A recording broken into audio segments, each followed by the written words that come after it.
Okay, let's get started. What I want to do is go over assignment number 2 and look at the CSLO essay that I just posted up there, that assignment, some administrative stuff. And then we're going to talk about arrays today, because everybody wanted to hear about arrays, right? I don't know. I don't know. You know, arrays are one of those things that take a little bit of time to kind of get used to. And some people, it's interesting, some people have used arrays a lot and still end up having problems with them, and then some people never learned the concept of arrays. So, and it actually applies towards a lot of different programming languages outside of C++. It has nothing to do with object orientation, but it's one of those concepts, kind of like pointers, that merits a little discussion, I should say. So, before we get into that, though, I'd like to discuss the first assignment. We've talked about classes last week, if you missed it. So you should be able to create a simple class at this point.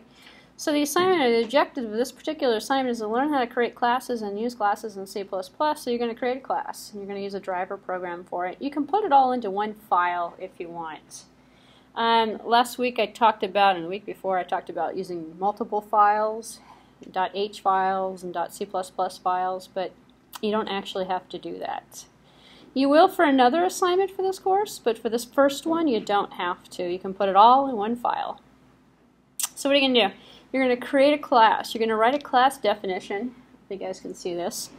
And this is for a class that's going to be called employee. And the employee class is going to have two data members. So you're going to have two pieces of data, and now you can make it public if you want. You can make it private. By default, it probably should be private, because you're going to use the member functions to manipulate that data, as we talked about already. So the class is going to have two data members. One for the employee name and one for the salary. Name can be string. If you're going to do that, include string.h and create a variable name of a string data type. And one of them is going to be salary. It could be a double or a float, anything you want. The salary will be an integer. Oh, according to this, it's going to be an integer. Okay, you don't actually have to make it an integer. You can make it a double or a float. So you have freedom there. I probably should take that out. I think I made an integer to make it easier, I guess, but the class should have two member functions, a constructor, or the constructor, and a function that allows the program to assign values to the data members. Or excuse me, a function and a function and a constructor. So at least one constructor. You can have a default constructor if you want, and probably could know right now the default constructor doesn't take on any parameters, so it can just do nothing if you wanted to, or it could set a base minimum salary. And then you also want to make a function that assigns the values. So you can send a name, so create a new instance of this class and send the name and send the salary, or just send the name, or just set the salary. And you're going to add two member functions to the employee class. One of them should allow the program using an employee object to view the contents of the salary data member. Another one is going to have you allowed to set the contents of the data member. Have one member function simply return the contents of the appropriate data member. So you have two pieces of data, a name and a salary. Obviously, you can create a bunch of functions, one to set, one to get, essentially for each of the two. You can have more if you want. You can add more to stuff if you want. But this is the minimum requirement, and at least one constructor. You can do all this stuff with constructors, actually. You can have one constructor that does the name and the salary, one that just does the name, one that just does the salary. And then also your set and your get. So if you take a look at the last couple of lectures, you'll see what I'm talking about in terms of the set and the gets. In step number 3, you're going to add a member function to the employee class. The member function is going to calculate an employee object's new salary based on arrays. So one of them is going to say get arrays or set arrays, and it's going to take on a percentage like 2 or 3, and you take and you times the percentage by the current salary, and you give them arrays. You update. So it's just another function to update essentially the data value. And you're going to verify the raise percentage is greater than or equal to 0, hopefully. Put a little error checking in there. And if the raise percentage is less than 0, the member function should display an error message. Let's put some error messages in there. In step number 4, you want the instructions to create an employee object. So you have some main program that's going to make an instance of this object. And assign some values to the object, display the name and the current salary, let's say, of each one of the objects, calculate a new salary, And then display the new salary. Maybe new salary are missing from the program. So complete the program using these comments as a guide. So this is basically set as a guideline, essentially, for you to create this employee, this abstraction of this employee class. It's going to have a name and a salary. So obviously fill in the blanks where you might have questions. And I'm not looking for, you know, that big of a work of art, but you're going to have to create something in the main, the main driver, somehow to exercise the class so we can see it working. So do what you want. You can, you know, create as many employees as you want. Test it. Step 5. Save, build, and execute the program. Test the program by entering in your name, salary amount at $54,000. You can give yourself a raise, you know, an raise. See if the raise works. The program should display your name and the number 54,000, and then the number 54,000 or 59,100, which is, I guess, a 1% raise. So, as an example. So, questions about the second assignment that is due at the end of the course? So, no, fairly straightforward. Kind of an easy one, actually. The third assignment, I believe, is on, let me just check my memory. I believe that one's on arrays, but let's just see. Nope, it's going to be on pointers. So I believe the fourth assignment is probably on arrays. But, you should be able to do the first two at this point. And you should also be able to do or start thinking about the CSLO essay, which is worth 25 points. More points than the assignments, actually. And I just put it up a couple of days ago, so it's right underneath the syllabus in bhacker.com. It might not be in the EMS yet. And the CSLO essay is in the same format as it was last term if you took one of my classes, which is a brand new format from the previous terms. There are 6 questions, but you only answer 1. And you answer 1 question in 2 to 3 pages, double-spaced. So it's really 1 page, 2 pages, and single-spaced. But I would prefer that you double-spaced it. And I would also prefer that you find at least 3 references or reference citations. You don't have to use them in the answer, but you want to have like a reference list at the end that lists 3 sources of information where you found. And they can be internet sources. They don't have to be books or journals or something like that. And they can also reference any like textbooks as well that you may have looked at. And what you've got are miscellaneous questions. And you pick the one you like the best, and you only answer 1 of them. And this assignment is due at the end of the course. And, you know, describing the contents of object-oriented programming, you know, is one of your options, or the differences between Java implementation and C++, which is kind of an interesting question. What's recursion in C++? You know, what are common programming problems associated with the use of pointer variables? What's a linked list? How does it differ from arrays? We'll take a look at arrays today. Or the last one is the question I like the best. It's kind of a new concept that I put in here. Pick an object-oriented or C++ topic of your choice. So if there's something I didn't go over in the class, and obviously this is not due till the end of the course, if there's something in C++ or object orientation you'd like to learn a little bit more about, pick a topic of your choice.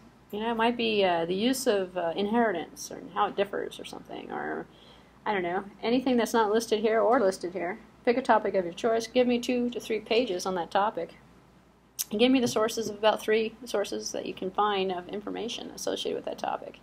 So it's kind of like go out there and find something that you don't know and learn something new, essentially. And then tell me what you learned about it. Any questions on the CSLO essay? Not due again till the very last day of the class. So. Well, that's fast. Okay, so let's see what else we got. How about some arrays? Not so fast. Arrays are fun, arrays are easy. Oops, here we go.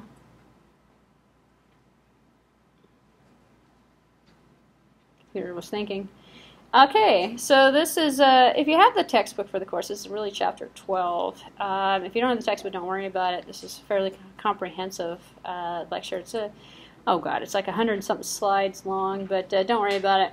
It goes by quickly. In fact, some of the slides are just examples that I'm going to show you, so I don't have to bring up a terminal prompt, and I don't have to actually show you source code. I can have it here. So we'll look at the arrays and their properties, creating arrays, accessing array elements, modifying array elements and loops and arrays, and how arrays are used as function arguments, and the concept of using pointers with arrays and stuff like that. We'll also hit arrays and their properties. Why people are so, and I'm not quite sure why, this is like a beginning programming topic, Why people are so afraid of arrays, I don't know. It's like they're almost afraid of pointers on arrays for no apparent reason. It's like you can't get a student to write a double two-dimensional array ever for anything. They'll use parallel single-valued arrays. And arrays have their limitations, and I like to discuss arrays because later on when we start talking about pointers, we'll be creating what's called a linked list, which is a dynamically allocated array, which solves a lot of the problems of a statically allocated structure that we're looking at today. And an array by nature holds several different values of the same data type, which is really the basis of what it's all about, and based on slot numbers or index values, and they have instant access to the index values, linear, one right after the other, static, once the size is set, it's set, you can't change it. Well, that's why people created linked lists, actually, because a static bound array is kind of stuck. I mean, if you say you want 12 integers, you get 12 integers, you can't get 13. And then people end up having issues where they write past the bounds of the array, or don't use the index values correctly. And it's actually kind of interesting because you can send an array as a function argument, as a parameter, and you can treat it by value instead of by reference instead of by value, which is different than any other type of data that we're using, because we're not even using pointers here, and it's being treated like a pointer. So I like to discuss arrays because it kind of helps me put in perspective the concept of the memory and how it's being allocated. So it kind of is another step forward to get used to pointers in C++ as a language. So here we have a regular variable integer count, and integer count is taking up one integer space because each variable is only allocated one by default. If we want more than one, we create an array, which gives us multiple. So here's an array of integers, days, and it's of 3. So now we have days labeled, memory that is labeled by an identifier, and now we have 1, 2, 3 instead of 1. So array stores data, days, stores 3 values of type integer. So the same space is being calculated out, but we get 3 instead of 1 that's being reserved by the compiler. Makes it a little easier, allocates memory for 3. When we say 3, that's where we end up with element 1, 2, and 3. And then we have index values where we can keep track of these elements as they are being accessed. And so we have the numbers 2, 3, and 4, which are the values stored for elements 1, 2, and 3, instead of just 1. So what do they look like? So things to notice in terms of the name, if we say there are 7 slots, the index values always start with 0. Can't change that. You have to live with that. That's the nature of C++. Actually, same thing true for Java, if you look at arrays in Java. Implemented identically. So this actually, most programming languages out there implemented identically. So 0 is always the first index value, so you only have 0 to 6. So this is where people run into problems. They say, well, there's 7 slots. Well, how about index value 7? Doesn't exist. You have 8 slots, you'd have index value 7. So it's always -1. So when you do loops, you usually have to figure out, well, you have to design a loop, start with 0, go to the array size -1, so you can, not write past the amount. And the name of the array represents all of the values, and it's easy to be off by 1, as I mentioned before, because people usually start counting with 1. So why they did it this way? It's actually kind of interesting. In fact, if you think of the concept, they did it this way because the name of the identifier is actually the starting address for where this memory starts out with, and the starting address is 0, and then it's incremented by spaces 1, 2, 3, 4, 5, 6 for subsequent entries beyond the starting point. So I don't know, some people like that explanation of it. Some people say, they just want it to be difficult. Previous then days of 0 is nothing. Nope. This would be element number 0, 1, and 2. And this is saying that the content, the values being stored is 2, 3, 4. Okay. But the element numbers, we haven't gotten to the concept yet. But days would be the starting days. If I said give me days without anything, it's going to give me this starting address, which is really element 0. Because when we pass days to a function, if we want to pass the entire days, we can just say days without any index values. And that's really the starting address of where the stuff is located in memory. Allocates memory for 3 ints? Mm-hmm. Not 4 ints? 3 integers, because we said 3.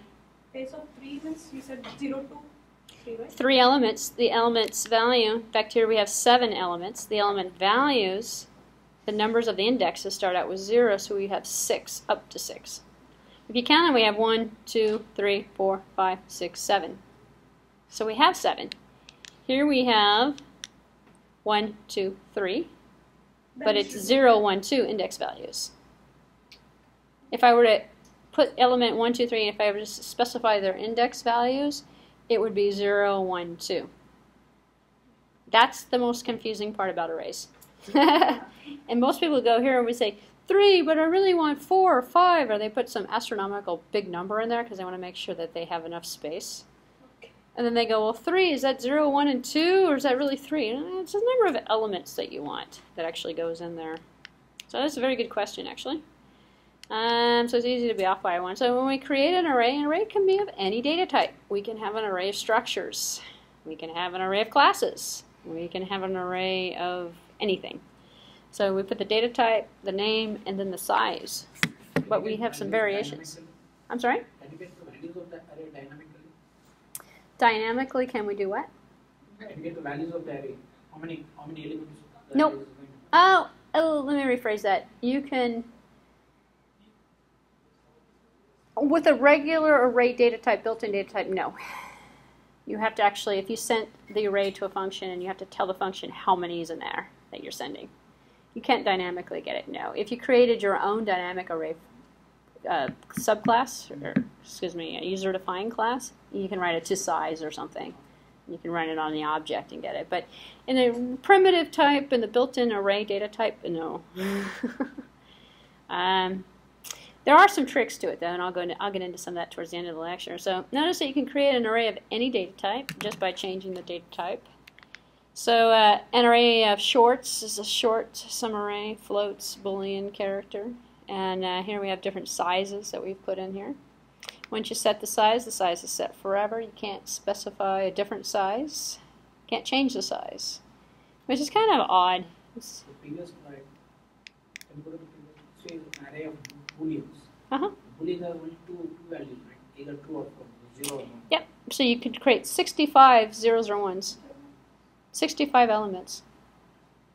So what we're saying here is not that this data type is just the type of these elements. So we have 65 zeros or ones. Hopefully it's not 65 zeros. Might be. Not that zero is anything wrong with 0, but it's usually false. False has got a negative connotation to it, I guess. I don't know. Okay, modifying an array. So you must specify which slot you're going to put the information in and which slot you're going to modify. Here's an example. Integer, and this is another common mistake. They leave out this, and they say my array is equal to 12. If you did that, it's actually kind of treating it as a pointer, and what you're doing here, hopefully the compiler will come back and give you an error message. If it doesn't, and the compiler's not checking, like say you're in Java or a different language outside C++, it'll set the starting address of my array to 12. Bad mistake. Not going to do anything for you. It's going to cause problems. So you have to say 3 is what I want. But 3 is really 4th element. And this is where it gets confusing. So if I said my array 3, I go 1, 2, 3. Oh, wait a minute. No. 0, 1, 2, 3. Here it is. Set this one to 12. So this is the index value. It's always 1 greater than you'd think. So 3 is really 4 because we're starting out with 0. Then my array of 50 is 51. Or no, it starts with 0. Yeah, so it would be array 49. 49th element. Then it should point to 2 actually. My array Oh, of here's 3 49th element. I'm sorry? It's my array of 3 is 12. If I'm saying my array, index value 3, Yeah. I'm starting 0, 1, 2, 3. Right here, index value 3, I'm making this equal to 12. Then only 49. There's only 49 in there, yeah. So element number 3 is not 1, 2, 3. It's index value 3, which is 1 plus. So this is the most confusing part, is that 0. So you almost have to read to yourself index value 3, which is contradictory to this here when I say I want 7 slots. I want 3 slots. I'm getting 0, 1, and 2 when I say I want 3 slots. Instead of index 3. Index 3 doesn't actually exist. Indexes go as high as 2 in this example. And indexes for 50 go as high as 49 because we have 0. So we subtract 1 from it and we end up with how many index values, which is the range of the index values from 0. If we have 50, it's 0 to 49, essentially.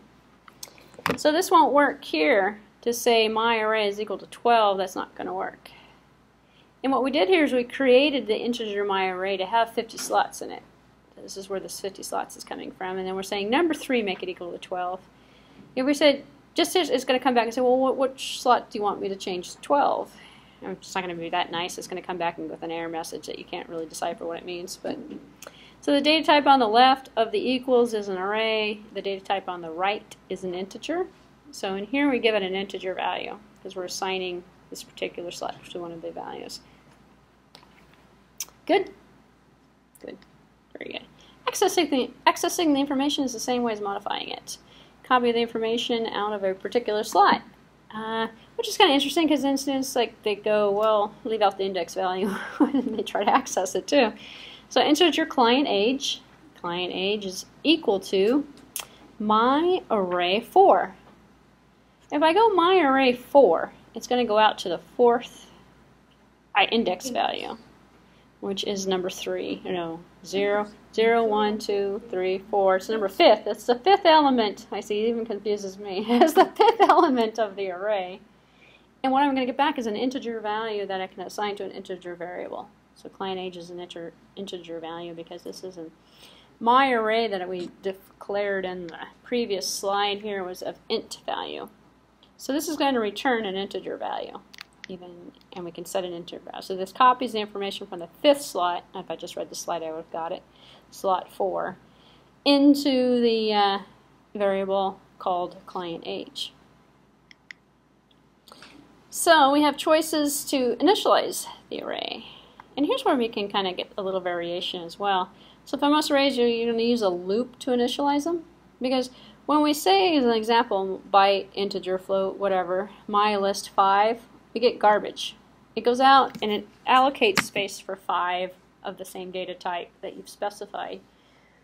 But it doesn't put 0 in there, it doesn't initialize it to anything. If we called the value out without initializing it, we're going to get garbage. It's going to be random, and this causes issues as well. So here we have a loop that initializes them all to 0. There's other ways of doing this as well, but this is one of the approaches. And for example, the for loop is one of your best choices, and you'll see for loops used a lot with arrays. It's just common. So as an example, here we created an array of 5 bytes and fill each one of the slots with the number 42. Okay, so integer counter is equal to 0, counter is less than 5. It works out quite well because we want 0 through 4. Counter plus plus, and then my counter is equal to 42. So we've initialized all of them all in one shot.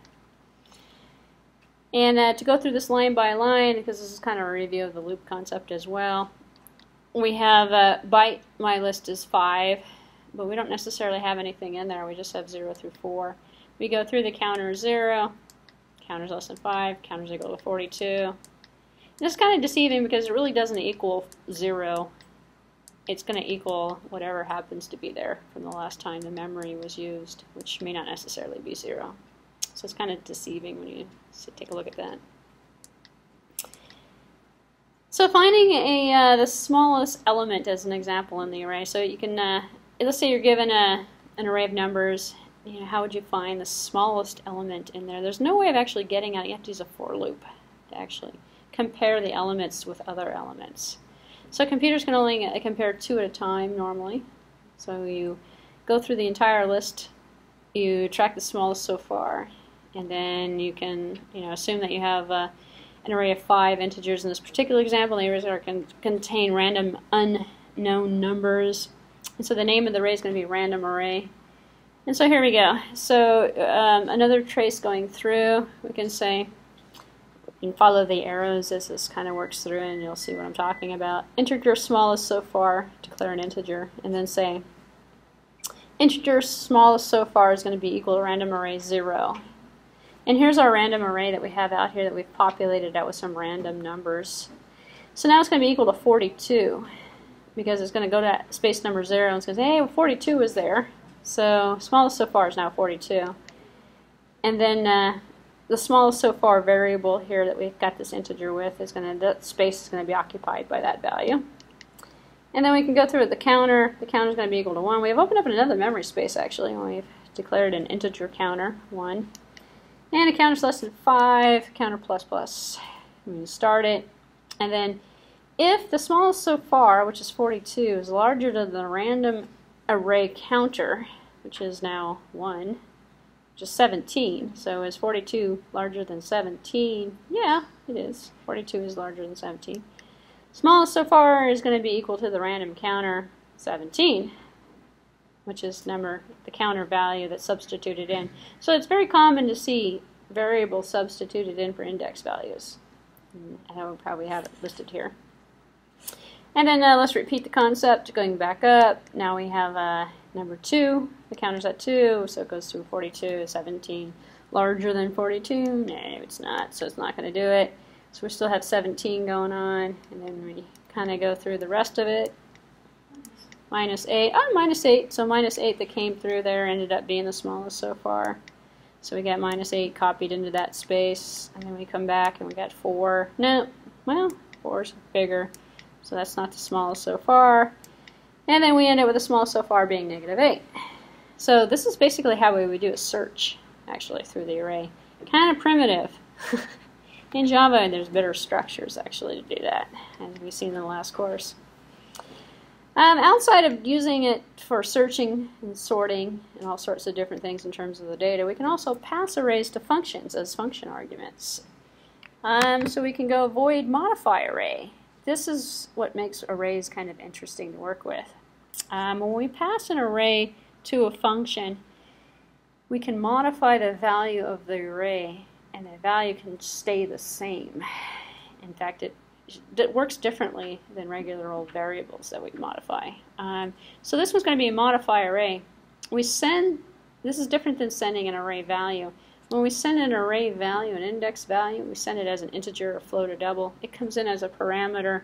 It can get returned back as an integer, a float, or a double. And it's treated by value. If we send an array, the entire array, as an aggregate to a function, it gets treated by reference instead of by value, which means the addresses that's being occupied, taking up each one of the index values, gets permanently changed. So what happens in the array has a side effect that affects the values of that array. So a lot of people create functions and send an array to the function because you can modify the value of the array. You don't have to copy data back and forth all over the place. You're sending the entire array to the function. It makes it a little bit more efficient for assigning values. And here we have an example where we've got modify array, integer, in array. We're just calling this as the first parameter. Second parameter is the size, because we don't know how big it is. To answer your question again, there's no way of telling the size. So we have to tell the function, how big is this array? And then we're going to do something that changes the array in here. So out there in the main program, we're going to say integer myArray 15. And we're going to, this is a function call, modify array, and we're going to send myArray. Look at that, we sent the name of the array, and we said the size was 15, because we have an integer here for the size, and we have, oh, this is an array. So we don't actually send like the brackets. This format is just the name of the array, because as I mentioned before, the name of the array is the starting address, represents the aggregate of all that memory that's associated with that starting address. And so we're saying the starting address of my array plus 15 characters, essentially. 15 indexes that we're going to use inside of that function is going to be sent. So in terms of the overall concept, the array holds values that are all of the same type. Arrays are static in size, they can't grow. Creating an array always follows some sort of a format. You can create an array of any type, and to initialize or search the array, you almost have to use a loop. It's generally a for loop that's being used for that. So there's a little bit more on the, in fact, what we've seen there is kind of the basic concept in terms of what it is we're trying to accomplish. There's a little bit more on initializing arrays, and this is kind of the interesting part. We have many different choices we don't have to use a loop to actually initialize the values. We can actually set the values when we initialize the array. So we have 3 index variables of the array A. So the array's name is called A. And we said integer A 3 equals, look at that, 1, 2, 3. There's our 3 values. So we can we can declare the variable and initialize it with values all in one shot. Just the same way as we say integer I is equal to 1. Kind of the same concept. When we use the curly brackets, most students make the mistake and put the solid, like it's not a parameter. So you put the curly brackets in to say, and you separate, you don't have to put spaces in either, you can just separate them by commas to say this is element 0, 1, and 2. Or you can also say integer A is equal to 3. This is like saying integer I. Next line, I is equal to 1. So now you said A0 is 2, A1 is 12, A2 is 3, A is 1. A little bit longer, not quite as shorthand as doing this. You'll see this more often. Or, let's say you don't know if there's going to be 3. You just have this whole list of data and you want to assign it to an array. You can leave this blank and say, here's integer B, nothing, no index value. Instead, B is equal to 5, 12, and 11. Well, that's the equivalent to saying B3, 5, 12, and 11. Although, if you leave a blank, there's no compiler, there's no problem, it's dynamically allocated. It's static. It can't grow past that because you've initialized it. It's going to set the size upon initialization.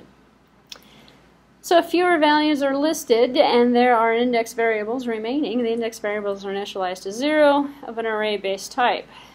Now, so we have initialized, let's say, and we've declared a variable C, and that's an array holding 5, but we've only given it 3. If we left off the 5, it would only give us 3 spaces. So it only initializes the first 3 and the last elements are initialized to 0. Uninitialized elements are set to 0. If it's an integer. If it's a double, it's going to be 0 dot, for a double 0.00. For a character, it's going to be a blank space. So it depends on the data type as to what it's actually initialized to. And that's only in the case in which you've given it fewer values than you've declared the size. So it doesn't know what to do with those extra values. Strings. As I mentioned earlier, strings are characters. In fact, you can create a character array, and it would be equivalent to a string in terms of the data concept. So if a string constant is used, the null terminator is automatically included at the end. Arrays don't actually have a null character at the end. Why should they? So here's an element data type, character shorts. Character here is the data type. Short string is equal to ABC. So what we have here is the string automatically to a length of string plus 1 for the null character that's at the end. So it's equivalent to saying short string plus 4 ABC. This is a string, not a character. So the string gives you the string null character at the end. The character doesn't give it to you. So we've taken a character type, and strings are character arrays. Strings. So instead of, if you use, let's say, included string.h and said string space my string is equal to ABC, that's actually the equivalent to doing this. But here we're going to take and create a character array that's a string. And the string is identified by the quotes, or the double brackets, or whatever you call those, into quotation marks, which gives us that null character. It's not equivalent to saying the same thing going here, A, B, C. These are 3 different characters. We get only 3 spaces. We don't get the null character. So it could cause a little confusion, depending upon how you declared that variable as to whether or not you have it. If you're going to use it as a string, declare it as a string. You use the array the same way, but you have that extra null character, which means you can loop and check for the null, which is what this example is doing down here. So the character array also has an index of variables to it. We have short 0, 1, and 2, 0, 1, and 2. Then we have that last null character. So here's a loop that ends with the element. So we check for this. So we say while short string index doesn't equal the null character, then we don't have to know how many characters are in there. Because If we created this and we used ABC, might be somebody's first name. In fact, you can do this if you want with the second assignment, excuse me, when you're using the employee and setting the name.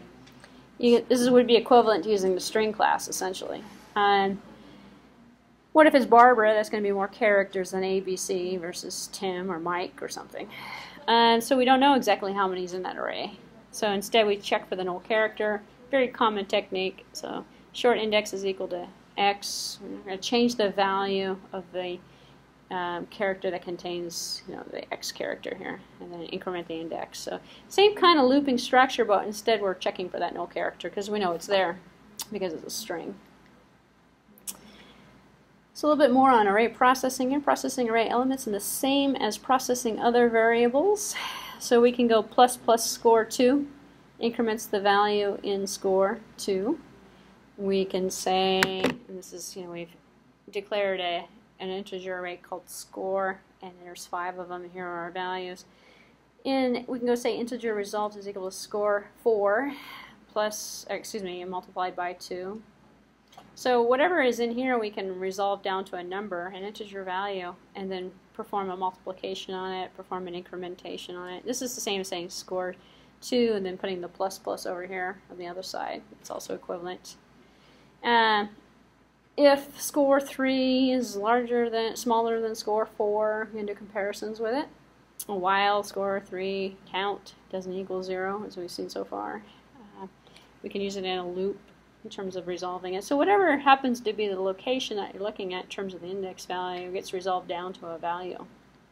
And then the value gets substituted in. So let's look at parallel arrays for a second. As we've seen so far, arrays can only use one type of data. So what if we have names and telephone numbers? Oh, we have to have 2 arrays. So it's really common actually to see what's called parallel. This is not 2-dimensional. This is parallel. So we have 2 separate array structures, and we're keeping track of the items by their index values. So you might think of the index values as, let's say, employee IDs. We have employee 0, 1, 2, and 3. And all the data that's associated with each one of these employees can be kept in different arrays, which is where the parallel comes from. So using 2 or more arrays represent relationships involving different data types. So here we have a constant integer number of employees, and then we have the hours here. So integer hours for number of employees. So let's say we have 5 employees. Here's float pay rate for those 5 employees. So we can keep employee hours, employee pay rate, because we can't mix and match data types in the same array. So we have to use elements that are integers, elements that are floats to store the different hours and different salaries. And here's a nice interesting loop that populates both arrays simultaneously. So for index value is equal to 0, index is smaller than number of employees. Let's iterate through all of the different employees. And we're going to see out, we're going to put to the screen hours of the employee, and we're going to increment the index, and then we're going to say, we're printing this out to the screen, I'm sorry. And then we're saying, give me CN, give me the hours, and then pay rate, and then we're going to ask for the, give me the pay rate. We're going to populate in, essentially, for each one of the employees, 0, 1, 2, 3, how many we have, the number of hours and the number of pay rate. And we're actually putting them into 2 different arrays in this particular loop. So, common kind of way to kind of iterate through and populate out an array. So in terms of the array contents, use the array to display the contents of each one of them. Use it to get it. This doesn't work. So let's say we have integer test array. It's an integer array, 5 elements, and we say cout test array. It's going to give us a memory address is what it's going to give us. So it displays the address of the array, not the contents. But this one does work. So we have to use a loop, actually, to go through each one of the 5, 0 through 4, to actually print out the contents of each one of them. That happens to be a character. A slight exception to the rule, however, displaying the contents of a character array containing a C string. So remember that array we went back with and we gave it a double quotations and we said it's a string, and we dynamically allocated it. Now we can display the string and not the array address. We can say name. Character name equals nerd. That will give us, it will be treated like a string. So when we define a character array, as we've done here, and we've assigned it a string, and there's that null value at the end, it will display. It's treated just like a string. So in your employee class that you're creating for that second assignment, you can easily do this. Here it is. You can say character name, assign the name through your methods that you're creating in that class, and then say, print the name, get the name. Here it is. Set the name. Here we go. So makes it kind of simple. In fact, you don't even have to use a string class for it. What the string class has done for you, however, is encapsulated this concept. So the string is really implemented by using a character array. And it has added methods because it's now an object instead of an array. And so there's, set the length, get the length of the array, of the string, set the size, copy one string to another string, copy part of the string to another string, compare the two strings, and do a bunch of essential methods or functionality on that particular character array that doesn't exist outside of that. So it uses the null character when given to the character to determine the end of the string, so it knows how to print it out. Actually, it sees the null character and it says, oh, it's a string. The previous. Uh-huh. What's the size of name? What do you see size of name? Oh, the size of it? Yeah. Well, it's set dynamically. It would be 1, 2, 3, 4, 5, 6, 7, 8, 9 characters. Because we have a null character, and the space counts as a character as well. So it would be 9 characters. You also have to include that extra character at the end as a space.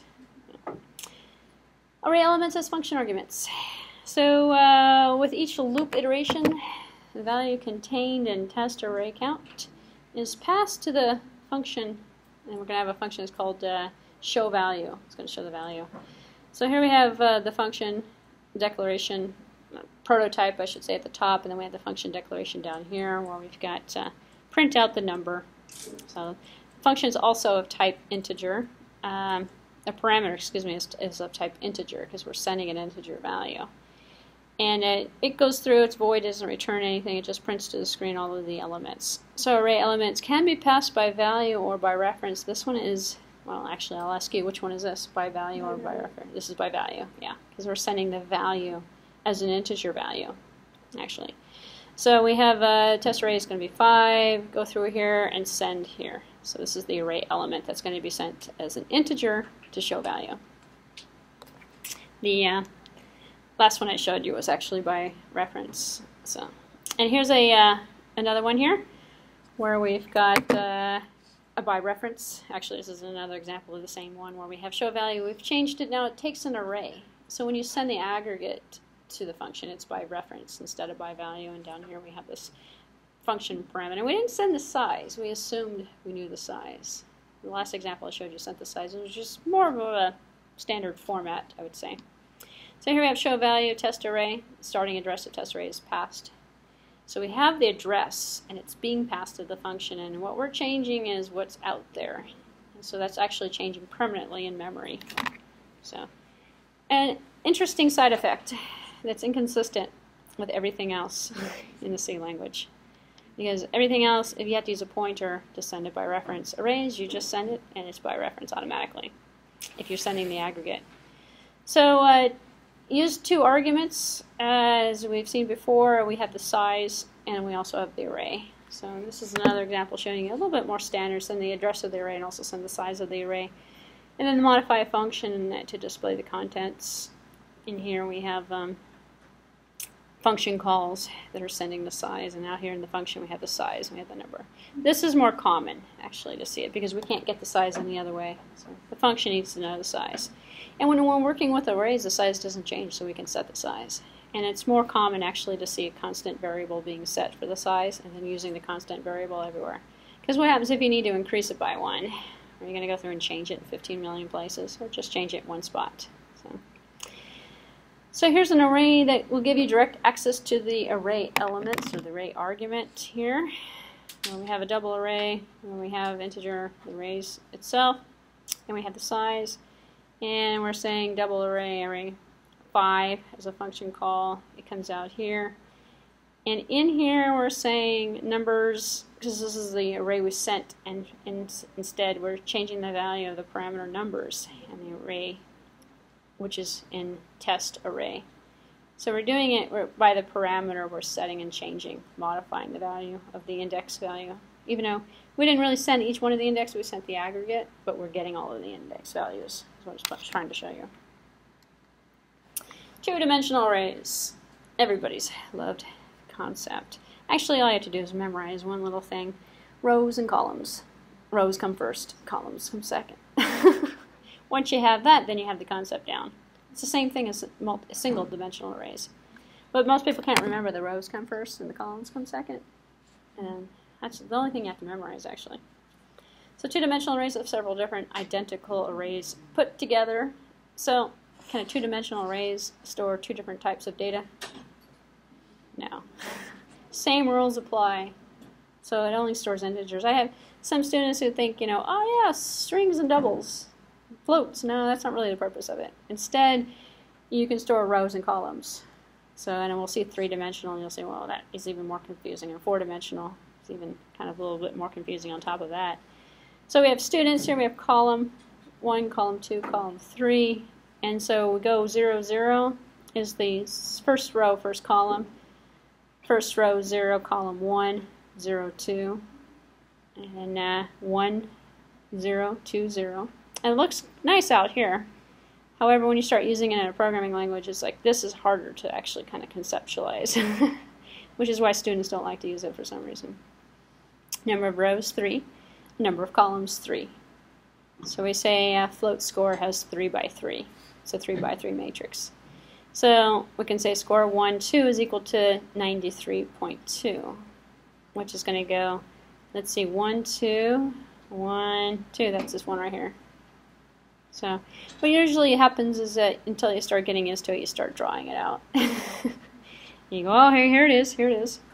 Here's where that cell is. And these are cells. The two values are bringing it to a cell. So nested loops are used to process each element of the two-dimensional arrays because we can set the rows, and inside of each row we set the columns. So row number 1, row number 2, row number 3, and then we scroll through the columns 1, 2, 3, 1, 2, 3 in terms of our loop. So we have the float score 3, 3, and here we have integer standard 0, standard's less than 3 because we only have 3 in the column. The outer loop iterates through the rows, the inner one's going to iterate through the columns. And inside this loop, we have a subloop, nested loop, where we're going to say the exam scores. And so we have student 1, student 2, student 3, exam 1, exam 2, exam 3. So each student has 3 exams. So student 1, exam 1, student 1, exam 2, student 1, exam 3. So that sounds kind of easy, I think, in terms of the concept. It's not too hard. If you break it out and start looking at it, the problem is like you have to map it out sometimes, especially if you go beyond 2 dimensions. It can be kind of interesting. So here's the number of columns that's specified in a 2-dimensional array. Well, we could leave the rows empty, and we can just specify the number of columns. So here we have show array, or we've left this one in. This is the function we're going to send this array to. And when we send an array, we don't actually have to specify the number of rows. All we are interested in is the number of columns. And then we say integer rows, and we send it as a number. Because we still have to deal with this first value, which is the size of the array. But we have to kind of specify the columns in order to know, are we going to send it as a single, or are we going to send it as a double array? Otherwise, we're not going to get all the values associated with it. So we leave this first one empty, and we say the column index is 2. And we say integer rows is the number of rows that we have, although we didn't specify the rows. And then in here we can say table 3. So we set the name of the table, or the array, excuse me. And out over here we set the rows from the rows. And then we say iterates through the columns as 2. So, and then we kind of can go through and say this array RC, next RC, next RC. So we can populate through a function the same way as we've initialized all of the values through a function. So, which is kind of interesting. Arrays of strings, which that really is the concept of a 2-dimensional array. I mean, you can use a two-dimensional array the same way as you can use a one-dimensional one. So a two-dimensional array of characters can be used as a multiple array of strings. So character team, well, we have team 49, which equals to Ned, Connie, Pat, and Greg. Which means we have 1, 2, 3, 4 elements, and up to 9 spaces per element is what we're looking at. And we have extra space in here that we're not using up. So 4 names, 8 characters long, and because we have the null character at the end, it's taking up the 9th, which is kind of interesting. We have to account for that. Maximum length is going to be 9 minus 1, or 8 characters. 1 for the null character at the end. So we have extra space in here, which means we can change the names. As long as we know the names are up to 7 characters, 9 characters, or something, then we can go ahead and assign new values and without running out of space. If we don't do that, what ends up happening is we run out of space, we overwrite into the next name. Because everything is still stored sequentially. So if you write past 9 columns on the first name, and someone's got a huge name, then you've changed the elements of the next index value because you've written into it. And the same thing is actually possible with single dimensional arrays. You can write past, you have 3 elements and you write into number 5th, doesn't exist. You're writing into somebody else's memory space. And the compiler will let you do it because it doesn't know, it can't error check. It's not capable of type checking or error checking arrays. So it doesn't know, only you know how big the array is. So name of the array with only a row index is the address of the array. So the name of the array here, team2, is going to be the address of the program output. It's going to say Pat, because here's Pat on index value number 2. So we don't have to specify the length. We don't have to specify the columns. We can just specify the row and print the row out. So this is a little different too. You don't have to go, 2 and then the length of it. You just print out the 2. So it's the same thing as saying team, essentially. If it was a single string, it would actually just print out whatever happened to be at the location that started with team. So loop to display all of the names, we would go team CT in terms of the rows. So then we can get each one of the rows without worrying about the columns. So this is interesting because we can treat a two-dimensional array sort of like a single one. That, believe it or not, is everything you ever wanted to know about arrays. And we're early, which means I can cover another lecture. I think this is as fast as I've ever gone through that lecture. That was a half hour. That wasn't too bad. And that one was lecture 4. Let's see. We've got inheritance to hit, but I don't think I want to hit that today. And rather, I'd go through this one here, which is lecture number 5, which is a continuation of the array concept with more examples, because I think it's better to see more multiple array examples. So what we're going to look at now is declaring and using one-dimensional arrays, passing them as arguments we've seen so far, but we haven't seen the keyword constant yet used in function prototypes, and that basically takes the reference and turns it back into a value. So we can change that behavior as we've seen so far. And then we haven't seen arrays of structures or arrays of classes yet either. We've only seen simple data types, not user defines, and we haven't used an enumeration type with arrays either, and declaring and using multiple dimensional arrays and things of that nature. So arrays are a structured data type that we've covered structures, unions, and classes so far. So this is our last structure that we have to look at in terms of what it's looking at. And it's considered a structured data type because it's storing a collection of individual components all under one name, which is kind of like what a structure, a union, and a class are doing. A class has got data members, member functions, and believe it or not, you can use a function inside of a structure as well. These are actually all of similar category in terms of what it's accomplishing. It's really the same thing as an array because we're storing multiple data types. The only problem with the array is that they all have to be the same data type. We can't mix and match different data types. So if we don't want to use the same data type, we create a structure. And it gives us almost the same concept. So we can create a structure and then make an array of structures. And then we've accomplished multiple of mix and match data types all in one, which is why that's kind of popular. So declaring variables, here we have 3 blood types: integer, B1, B2, B3, and this is kind of a comparison between regular variables and arrays. If we did them all on their own, we have addresses 4000, 4002, 4000, and these happen to be sequential, 4004, but they're not always together in memory, which means we can't get at them as together as an aggregate. If we declare them as an array, they always end up sequentially stored. So we always end up with some starting address, and they're all bunched up together. And why do you want that? Because you can use the array as an array, or you can use it as a group. So it allows you to actually, especially when you start looking at pointers, you can create an array of pointers if you wanted to. And then what you're looking at is essentially the ability to change this and use it as a pointer, kind of like how we saw, or we'll see soon. I think I showed you an example already of creating an integer and then assigning that integer value to a pointer value, and then intermixing pointers with regular variables. So just to reiterate the point of the one-dimensional array, we've got the same data type, same given name, and we get it at the index values.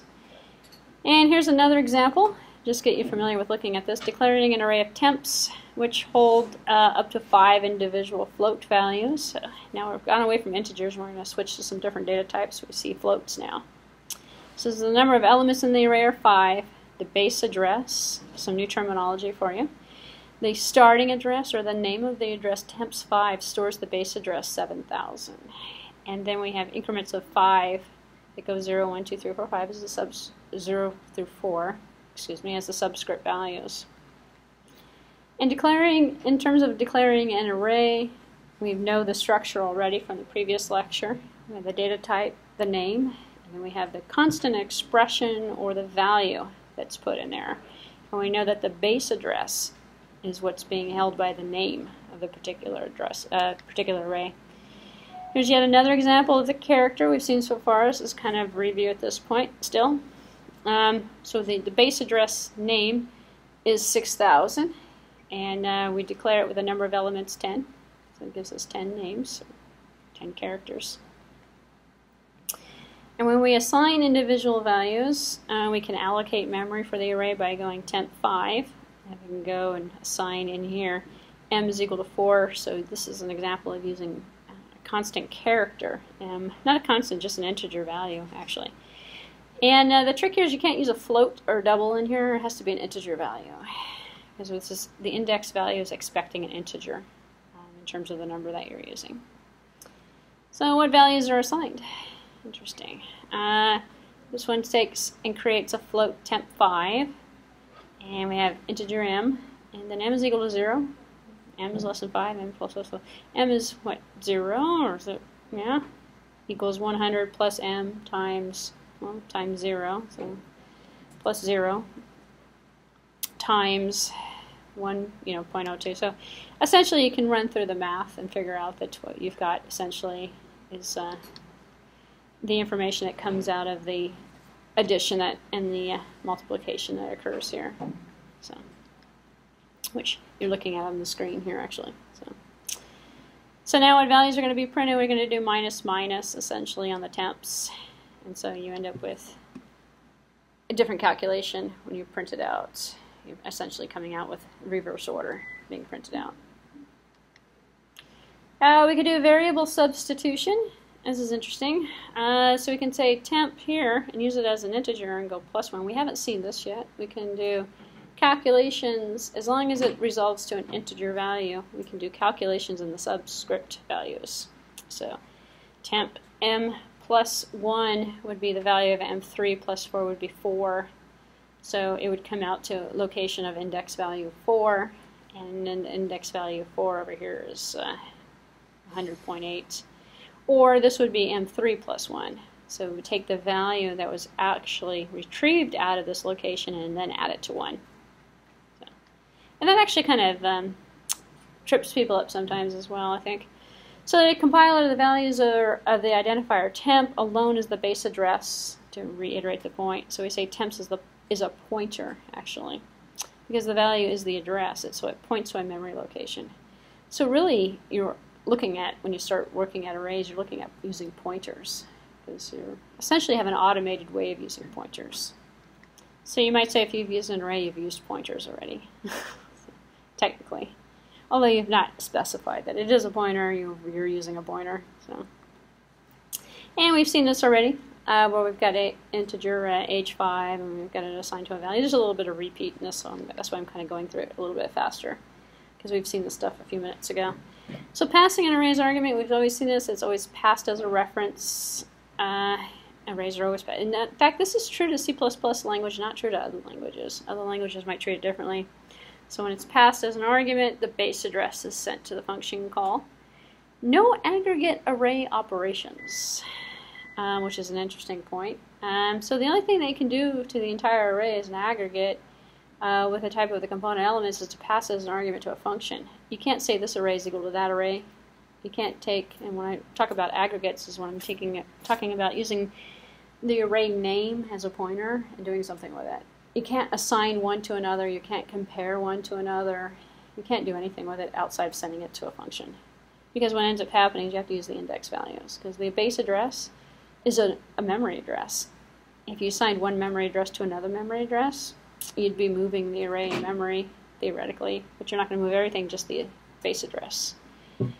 One exception, aggregate I/O is permitted for C strings, especially for character arrays, as we've seen so far.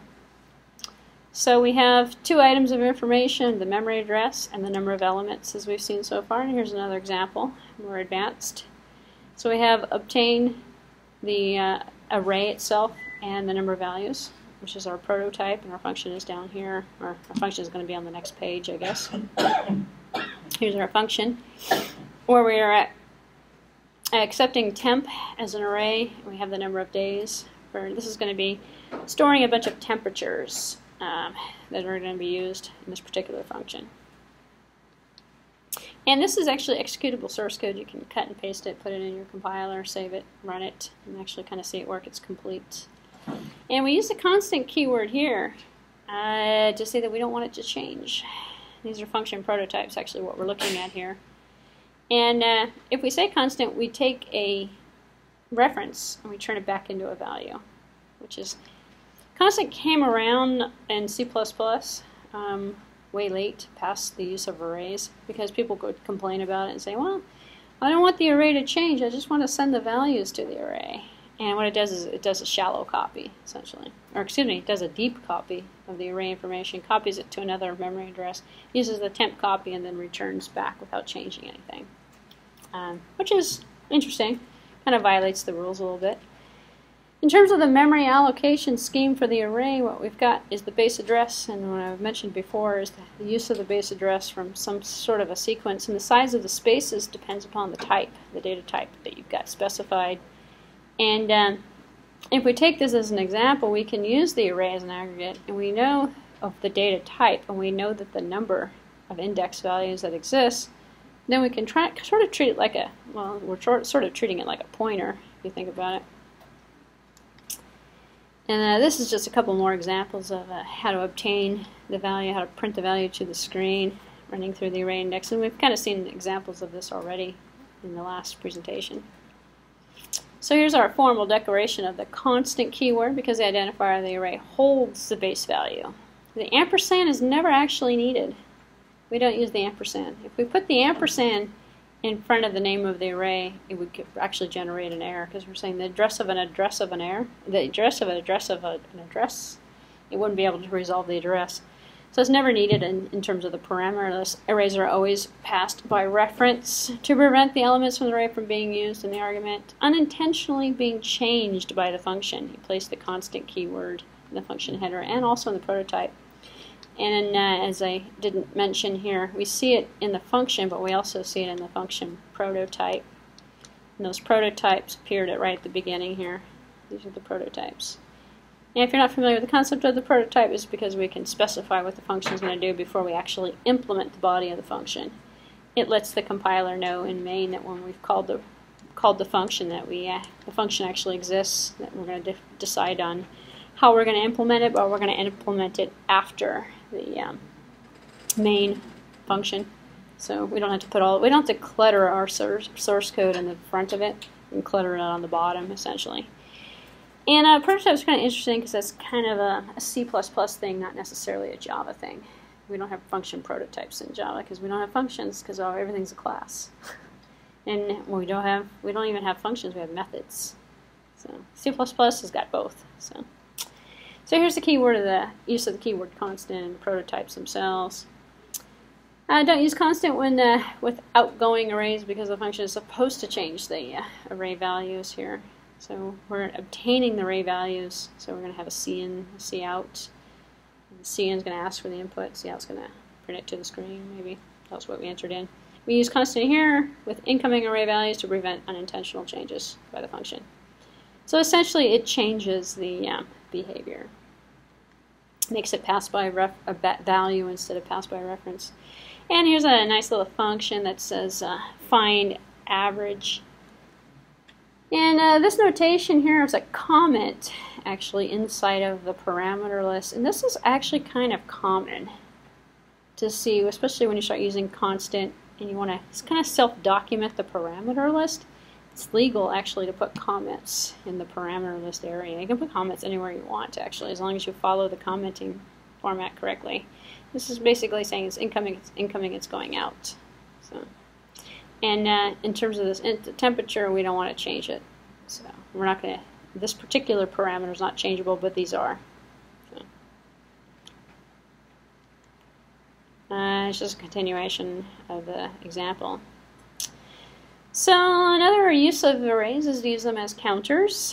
And here we're going to write a program to count the number of each alphabetical letter in a text file, as an example. So we have a file out here. This is the contents of the file, my.dat. And it's a text file that contains many different things. 5 plus 8 is not 14, is it? So this is the contents of the file. And out here we have an array with letter A, B, C, D, and assigned to each position in the alphabet we have an ASCII character, which are integer values, 65, 66, 67. So what we can do is have, frequency count 0, 1, 2, 3 in terms of the index values. Some of them are unused, some of them are used, but we have all the way up to 65 characters in terms of what we're counting. So count A and count A can be implemented as two separate characters, to keep track of the lower and the upper cases, Y's and Z's down here when we get to the bottom.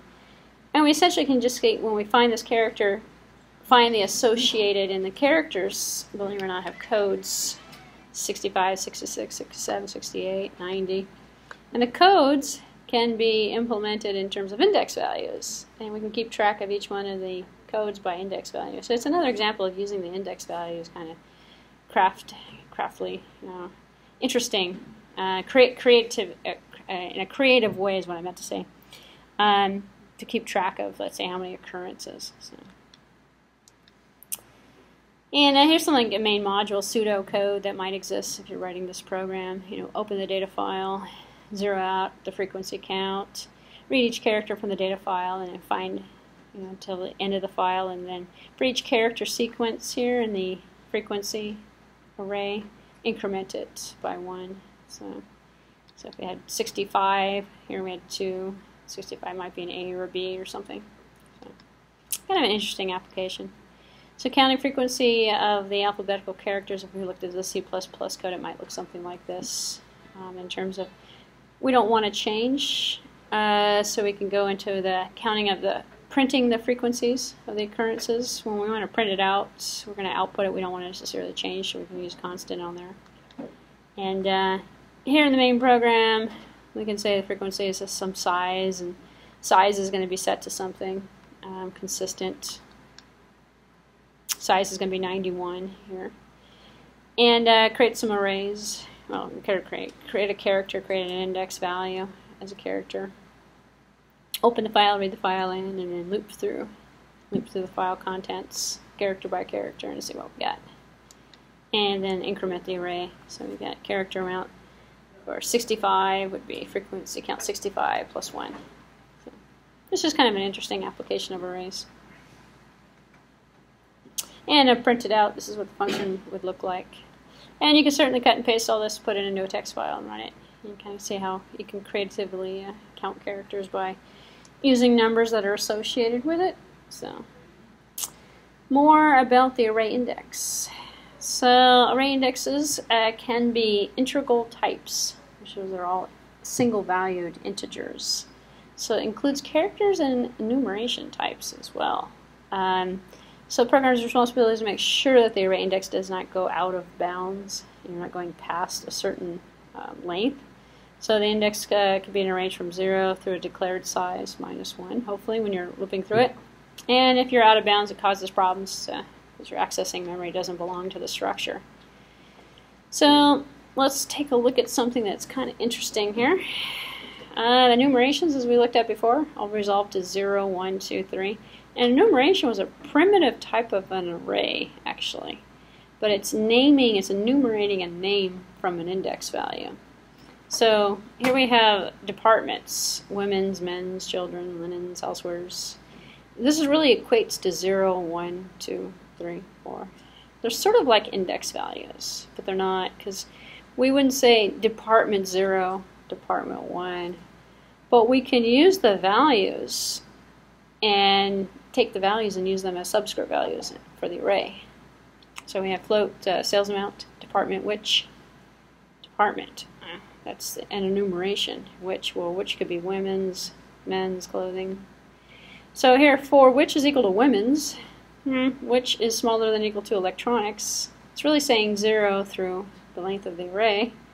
Which is equal to the department, which plus 1. Which is kind of the same as saying women's, men's clothing, going through each one of them plus 1. And then this is the interesting part here. We can say sales amount which,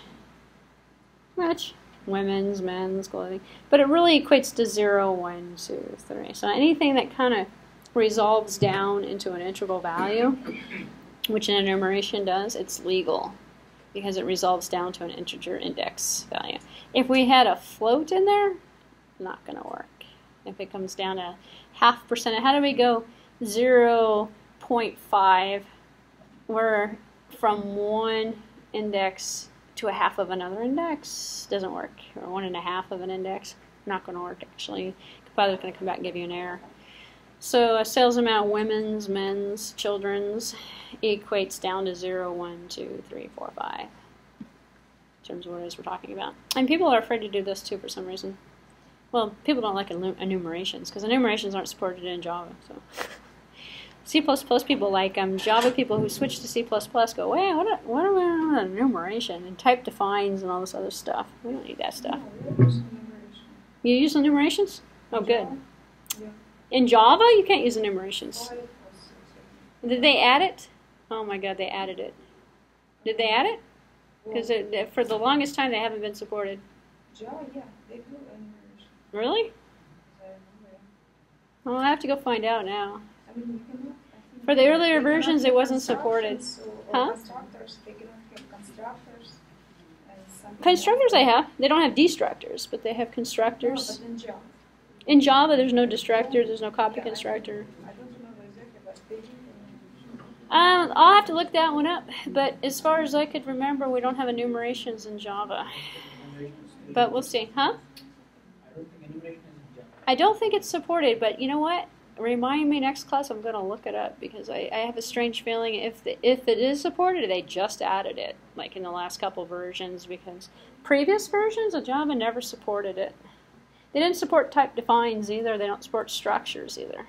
It's like a lot of the complex data types removed it, and they made one, the class, or the object. Why do you need structure? Huh? Why do you need structure if you have a class? If you have a class, why do you need a structure? Good point. And believe it or not, C++ structures, you can have data members and member functions. You can actually create a class as a structure. Why? I have no idea. You know why? Actually, I can tell you why. You don't have to use object-oriented programming techniques. You know, if you want to program in C++ and not touch object orientation, you can do it. Yeah, they call themselves C++ programmers, but they never create a class. Or they call themselves object-oriented programmers, but they never create a class. So they never learn, essentially, how to do inheritance or reuse or anything. But that's what makes C++ kind of interesting when you compare it with Java.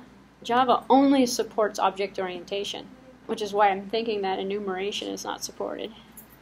So it never used to be. So I'll find out. I'll find out. We've seen the parallel arrays already. Here's an example of it. In terms of using the index values in multiple different arrays, we keep track of the data by the index value. Arrays of structures we haven't seen yet. And so here's a structure animal type. And if you were here for the structure lecture, this is what I showed you. And then now we have animal type as a data type that we've created. Bronx Zoo, New York, with the maximum size.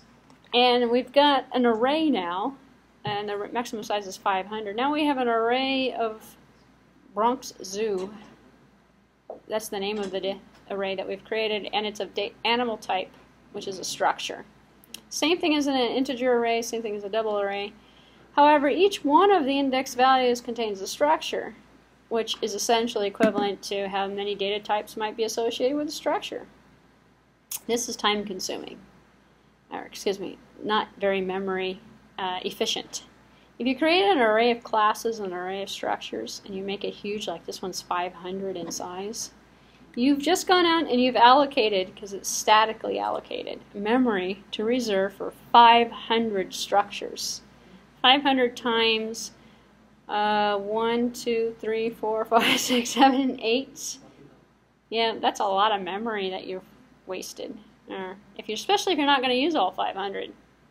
So that's when people start getting wise and they start seeing the memory complexity and they go, oh, I could make this very inefficient by making it too big. So then you have to figure out, well, you can use the same techniques and figure out how many structures am I going to have and have the array dynamically allocated in terms of the size, not specifying 500, instead of specifying how many structures am I going to put in there.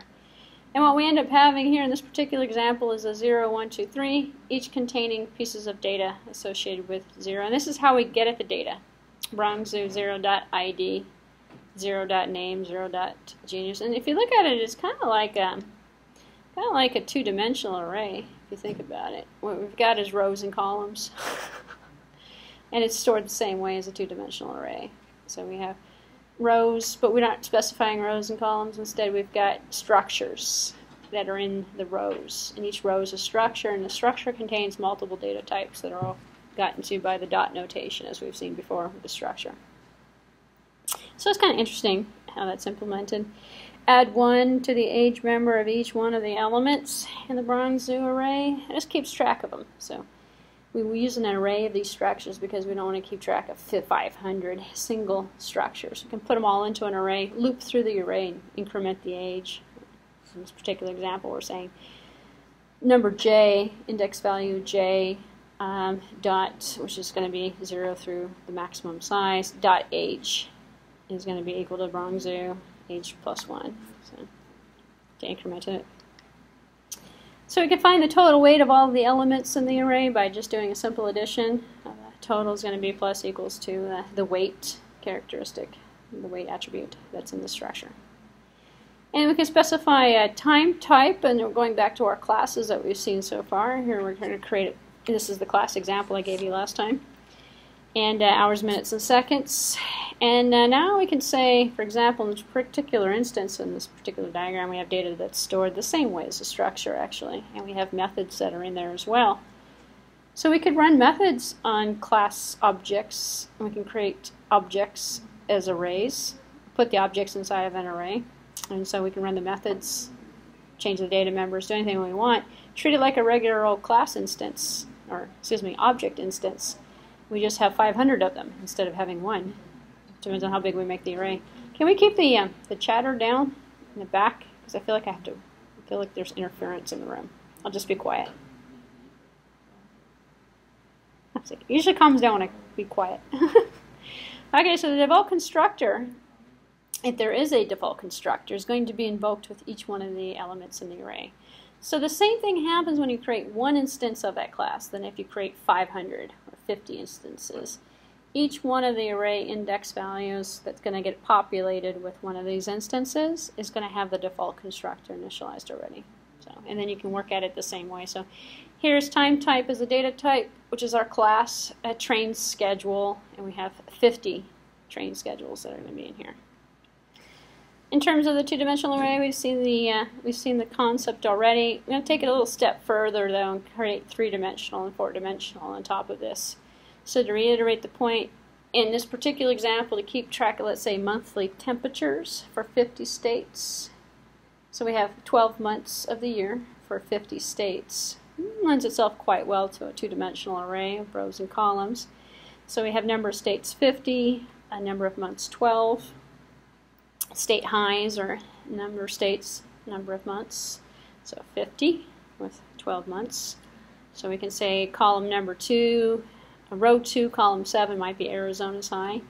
And this is where the numerations kind of make more sense here, because what's 0, 8, what's 0, and what's, so we can give them names. We can say that the names of these months 0 through 12 is January, February, March, April, May.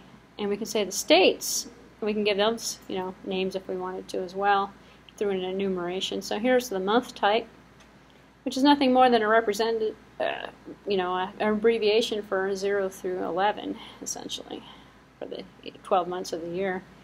And then we can use that in our indexes. Take it a step further, we can go state type.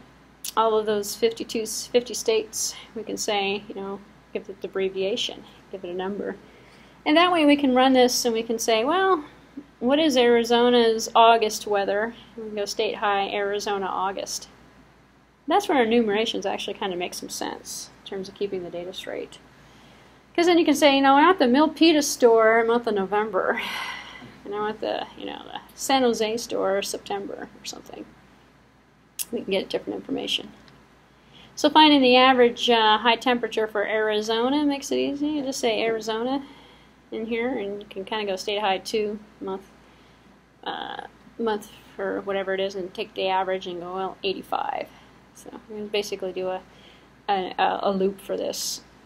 And then here's finding the average high temperature for Arizona with enumerations defined. Makes it a little easier because the month is January.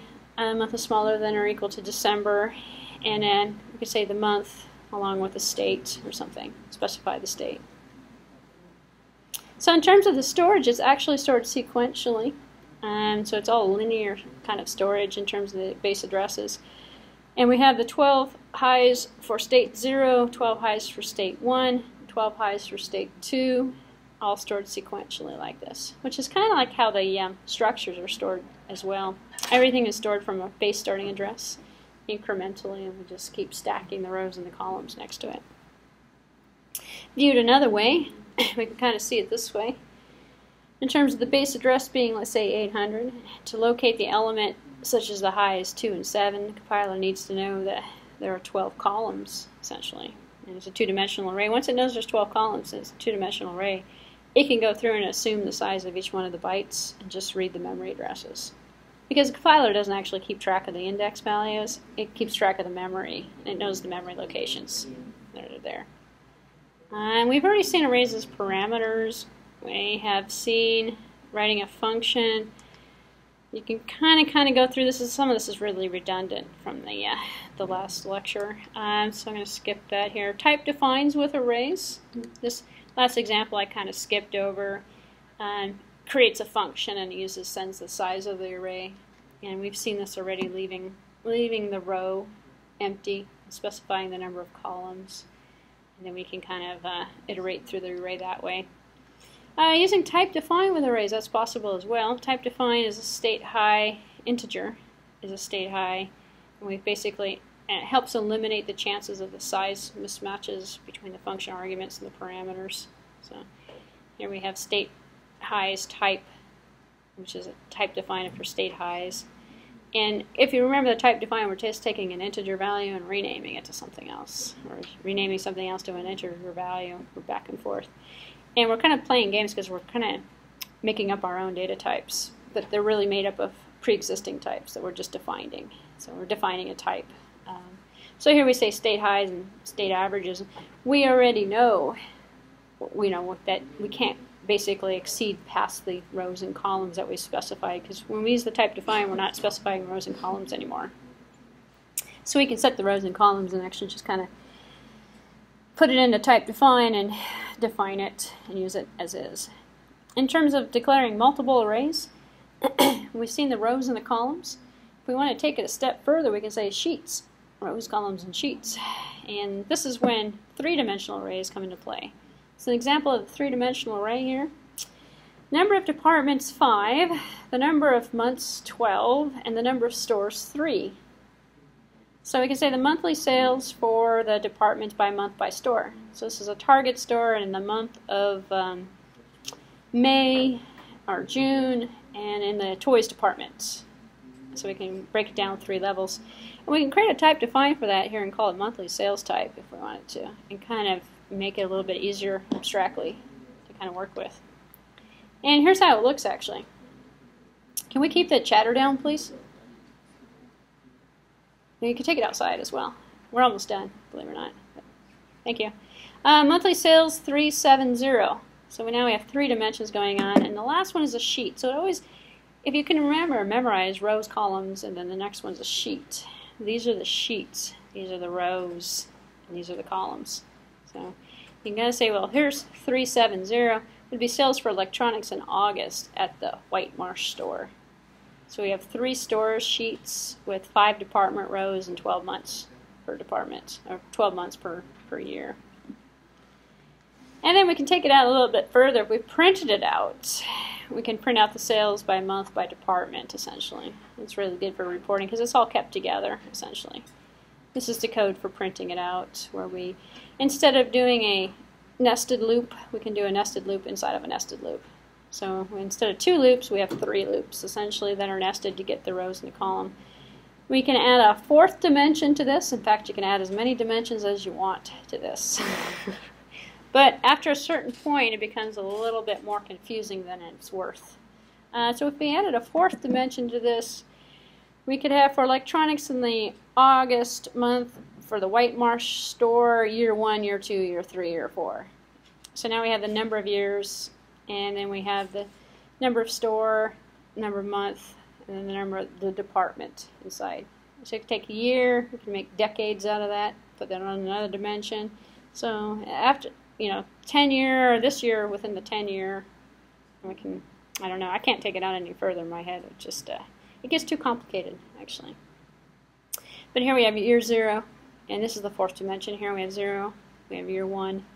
We could take and put this out years by country. So in the United States, in this country, in that country, or in this region, in this country. Or, you can probably imagine the depths that you could take this to. So that's what I wanted to cover today. As promised, we are done. So that's most of the array stuff. I do have some more examples coming up with the use of classes inside of arrays. I believe next week we're going to start talking about inheritance and use of classes. So unless there's any questions, we are done for today. Okay, very good. Thank you. Thank you for being quiet towards the end.